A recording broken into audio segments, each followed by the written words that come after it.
සැක කළ යුතු තැන සැක කළ යුතුමයි. ඒක නුවණක්කාරකමක්.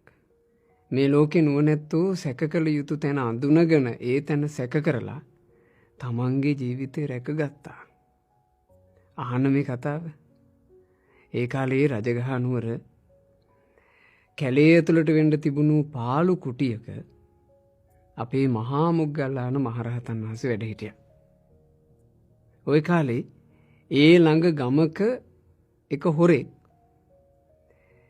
රෑ ගෙදරකට පැනලා ඒ ගේ බිඳලා ගෙදර තිබුණු වටින පහේ බඩු මුට්ටු ටිකක් හොරකම් කළා. මේ බඩු පොට්ටනියත් අරගෙන මේ මිනිස්සේ ආවේ අර මොගලන් මහරහතන් වහන්සේගේ කුටියේ තිබ්බ පැත්තට.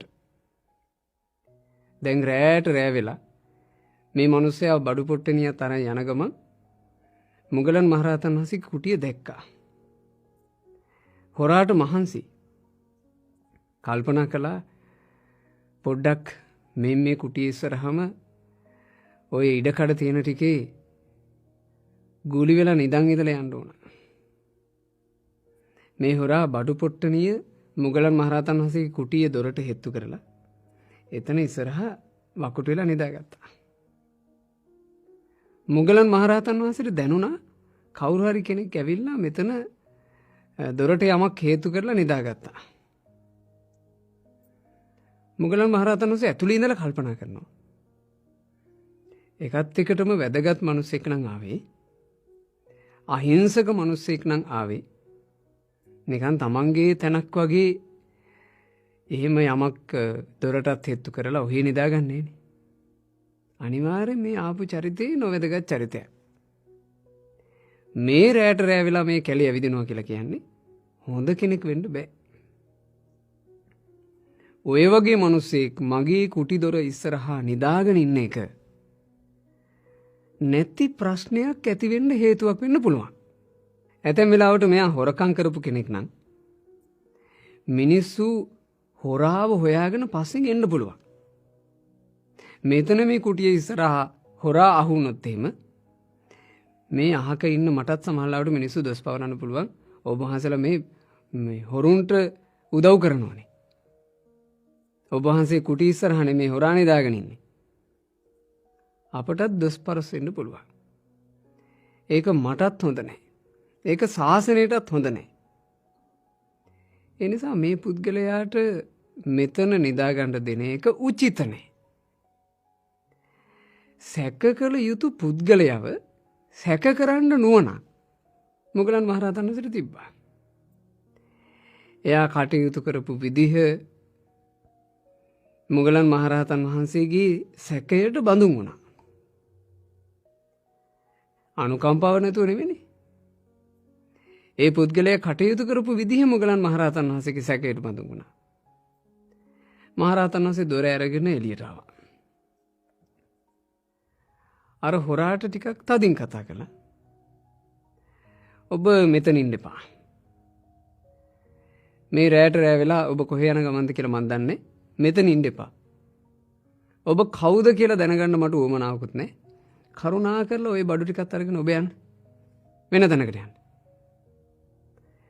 මොගලන් මහරහතන් වහන්සේ ඔහොම කියනකොට මේ පුද්ගලයා අර බඩු පොට්ටිනිය තරගෙන ටිකක් පස්සට ගියා.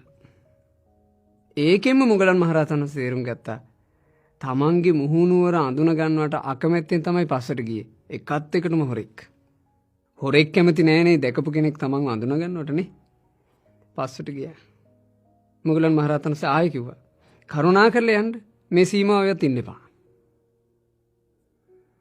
ඒ පුද්ගලයා පිටත් වෙලා ගියා. මොගලන් මහරහතන් වහන්සේ කුටි දොර වහගෙන ඇතුළට ගිහිල්ලා විනාඩි කිහිපයක් ගත වුණේ. මිනිස්සු 10-15 දෙනෙක් මෙතෙන්ට ආවා. ඇවිත් මේ කුටියේ ඉස්සරහා මේ මිනිස්සු කතා වෙන එක මොගලන් මහරහතන් වහන්සේට ඇහුණා. මේකා මෙතෙන්ටත් ඇවිත් තියෙනවා. මේකා මේ කුටි දොර ළඟ පොඩ්ඩක් වෙලා ඉඳලා තියෙනවා. මේ බලාපල්ලා මෙතන රස්නේ. මේ දැන් ඉඳලා තියෙනවා මේ ටිකකට ඉස්සරලා. එකත් එකටම ඕන් ඔතනින් ඔහෙට යන්න ඇති. එහෙම කියලා අර මිනිස්සු ආපහු හැරිලා යන්න ගියා. මුගලන් මහරහතන් වහන්සේ සැක කළ යුතු තැන සැක කරලා කටයුතු කරපු නිසා වෙන්ට ගිය ප්‍රශ්නයක් වැළකුණා. උදෑසනම මුගලන් මහරහතන් වහන්සේ බුදුරජාණන් වහන්සේගේ ළඟට යනවා. ඒ කාලේ බුදුරජාණන් වහන්සේ වැඩ හිටියෙත් රජගහ වේළුවනාරාමේ. ඔය විස්තරේ කිව්වා. ස්වාමීනි මෙහෙම පුද්ගලයෙක් ආපු නිසා මං සැක කළා. ඒ පුද්ගලයා ගැන සැක කරලා මම බැහැර කරපු නිසා හොඳට ගියා. ස්වාමීනි නැත්තම් ලොකු ප්‍රශ්නයක් ඇති වෙන්න තිබුණා. බුදුරජාන් වහන්සේ මුගලන් මහරහතන් වහන්සේගේ ක්‍රියාවට සාදුකාර දුන්නා. ඒක හරි මොග්ගල්ලානේ. නුවණැත්තා යමක් සිද්ධ වෙන්න පෙරම සැක කළ යුතු තැන සැකකොට කටයුතු කළ යුතුයි. ඒක තමයි නුවණ. අපේ ජීවිතේ කල්යල් ඇතුව සැක කළ යුතු කාරණා සැක කරාට කමක් නැහැ. ඔයාලා දැන් හොඳ තරුණ වයසක නම් ඉන්නේ. ඔය තරුණකම අබල දුබල වෙන විදියවල් අහන්න දකින්න ලැබෙනකොට සැක කරන්න. අද මං තරුණම හිටියට මේ වෙනකන් මගේ තරුණකම තිබ්බට මේ වෙනකන් මගේ අතේ පයේ හයිය තිබ්බට ඊළඟ මොහොතේ මොනවා වෙන්න තියෙනවද දන්නේ. දෙම්මට යාළු මිත්‍රයෝ ගොඩාක් හිටියට ඒ යාළු මිත්‍රයොත් එක්ක සතුටින් ප්‍රීතියෙන් ඉන්න මට පුළුවන්කම තිබ්බට හදිසියේ මොනවා හරි වුණොත් එහෙම මං තනි වෙනවා නේද? කල්යල් ඇතුව සැක කරන්න. හොඳට ඉන්න අය එකපාර චූටි ලේ කැටියක් හිරවීම නිසා අංශ භාගෙ හැදෙනවා අපි දකින්නේ නැද්ද? අපිටත් තියෙන මේ જાතිය ශරීරය. හොඳට ඉන්න අයට මගතොටේ වෙන පොඩි ඇක්සිඩන්ට් එකකින් ශරීරේ දුබල වෙලා එකතෙන් වෙන්න වෙනවා අපි දැකලා නැද්ද? අපිටත් තියෙන මේ જાතිය ශරීරය. පුංචිම පුංචි මදුරුවෙක්ගේ දෂ්ටනයකින් මේ හොඳට ඉන්න අය ආයේ සමහරවිට කලකට නැගිට ගන්න බැරි වෙන්න ඔත්පල වෙනවා. අපි දැකලා නැද්ද? අපිටත් තියෙන මේ જાතිය ශරීරය. ඒ නිසා හොඳ නුවණකින් කල්පනා කරන්න ජීවිතය ගැන. ජීවිතේ කල්ැතුව කල්පනා කරලා කටයුතු කරන කෙනාට යහපත මග ඇරෙන්නේ නැහැ. බුදුරජාණන් වහන්සේ වදාලා අභිත්තරේත කල්යාණේ. යහපත පිණිස පවතින දේවල් ඉක්මනට කරගන්න. පාපාචිත්තන් නිවාරේ. තමන්ගේ හිත අමාරුවෙන් හරි පව් වැඩවලින් වළක්ව ගන්න. පව් වැඩවලට හිත යන්න දෙන්න එපා. දංහි කරෝතෝ පුඤ්ඤං.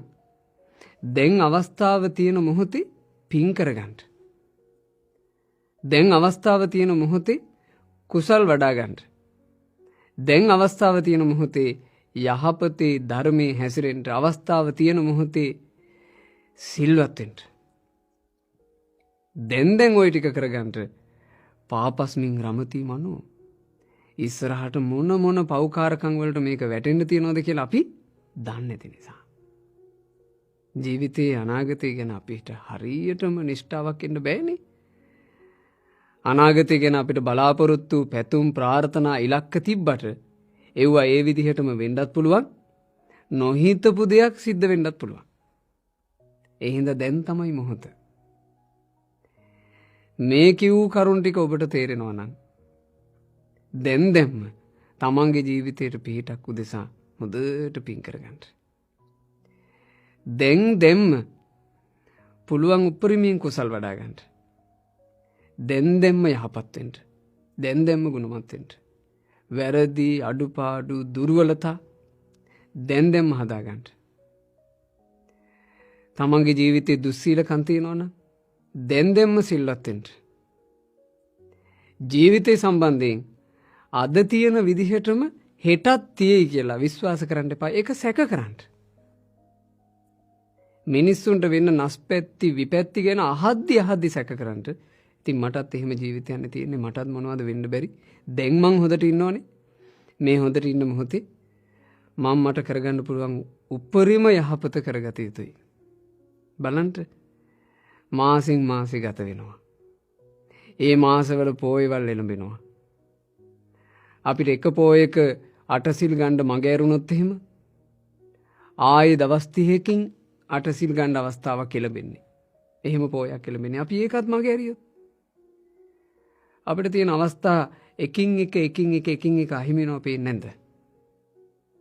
ඒ අවස්ථාවල ප්‍රයෝජන අරගන්න. මේ කරුණ හදවතේ තදින් කාවද්දගෙන සැකකල යුතු තැන සැකකල යුතුමයි කියලා හිතා තමන්ගේ ජීවිතේ හොඳට තියෙන කාලේ හොඳට පින් කුසල් රැස් කරගන්න අප්‍රමාදී වෙන්න. තෙරුවන් සරණයි.